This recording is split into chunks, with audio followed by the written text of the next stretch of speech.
పెద్దలు, తోటి శాసనసభ్యులకి, పత్రికా సోదరులకు అందరు కూడా నమస్కారం.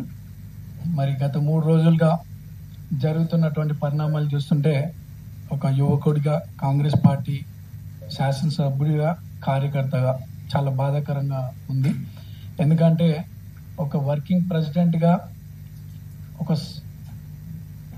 పిసిసి అధ్యక్షుడిగా గత ప్రభుత్వంలో ప్రజలకు జరుగుతున్నటువంటి అన్యాయాలను ఎదిరిస్తూ, అట్లానే పార్టీ సీనియర్స్ అందరిని కూడా కలుపుకొని ఒక యూనిట్గా, ఒక ఐక్యతగా గత ప్రభుత్వాన్ని ఎదిరించి ప్రజల ఆశీస్సులతో గవర్నమెంట్ ఫామ్ చేసినటువంటి మన గౌరవ ముఖ్యమంత్రి రేవంత్ రెడ్డి అన్నగారి పట్ల కొందరు మాట్లాడే విధానం చూస్తుంటే చాలా బాధగా ఉంది. ఎందుకంటే అధికారం వచ్చిన తర్వాత ప్రజలు ఇబ్బంది పడొద్దని చెప్పి ఇచ్చినటువంటి మాటలు, సంక్షేమ పథకాలు ప్రజలకు అందుబాటులో తీసుకొస్తూ, అభివృద్ధి కార్యక్రమాలు తీసుకొస్తూ పార్టీని బలంగా తీసుకుపోతున్నటువంటి ప్రయత్నంలో కొందరు పార్టీని బలహీనపరచాలని, గౌరవ ముఖ్యమంత్రిని బలహీనపరచాలని చూస్తూ ఉన్నారు. ప్రజల ఆశీస్సులు ఉన్నంత వరకు మాలాంటి యువకులు, శాసనసభ్యులు అన్నకు అండగా ఉన్నంత వరకు ఎవరు ఏం చేయలేరు. అట్లనే ఈరోజు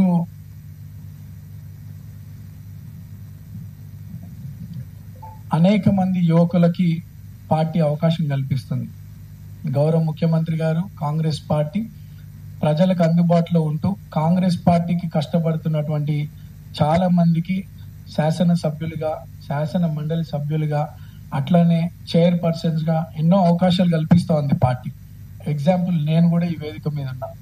నేను పార్టీకి 3 సంవత్సరాల క్రితం వచ్చినప్పటికి కూడా పార్టీకి ఉపయోగపడుతున్నా, సమాజానికి ఉపయోగపడుతుందని చెప్పి పార్టీ తరఫున ఒక యువకుడిని, ఒక బీసీ యువకుడిని ప్రోత్సహించాలనే ఆలోచనతో నాకు అవకాశం కల్పించింది కాంగ్రెస్ పార్టీ.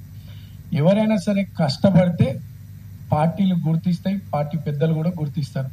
అంతేగాని పెద్దలు మాట్లాడిన దాని పట్ల హర్ట్ అయ్యి పెద్దలకి గౌరవం లేకుండా మాట్లాడడం కరెక్ట్ కాదు. యువకులుగా మన బాధ్యత ఏంది? పార్టీ పెద్దలు కానీ, పార్టీ అధిష్టానం కానీ, గౌరవ ముఖ్యమంత్రి కానీ వాళ్ళు ఇస్తున్నటువంటి సలహాలు, సూచనలతో అట్లానే సంక్షేమ పథకాలని ప్రజల్లో బలంగా తీసుకుపోతూ గ్రౌండ్ లెవెల్లో పార్టీని బలపరచాల్సినటువంటి అవసరం మనందరి మీద.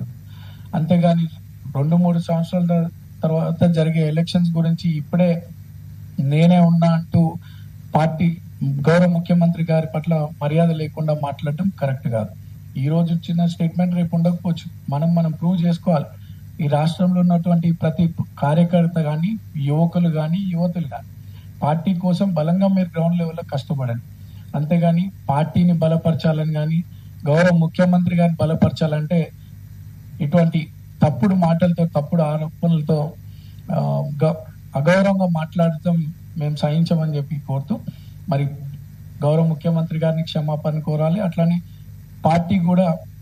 పార్టీ పెద్దలు కూడా ఇటువంటి మళ్ళీ రిపీట్ కాకుండా అందరూ కూడా క్రమశిక్షణ కమిటీ పెద్దలు ఇటువంటి వారిపైన చర్యలు తీసుకోవాలని కోరుతూ, మనమందరం కూడా ఐక్యతగా ఉంటేనే రేపు మళ్ళీ కాంగ్రెస్ పార్టీని అధికారంలోకి తీసుకురావచ్చు. మనం అందరం కూడా రేవంత్ అన్నకు బలంగా అండగా ఉండాలని కోరుతూ, ఇస్తున్నటువంటి సంక్షేమ పథకాలను ప్రజల్లో తీసుకుపోతూ వచ్చే రోజుల్లో పార్టీని మళ్ళీ అధికారంలోకి తీసుకొచ్చే విధంగా కష్టపడాలని కోరుతూ, అందరు కూడా, ఎందుకంటే రెస్పెక్ట్, డిసిప్లిన్ ఇవన్నీ చాలా ఇంపార్టెంట్, ఎస్పెషల్ యూత్కి.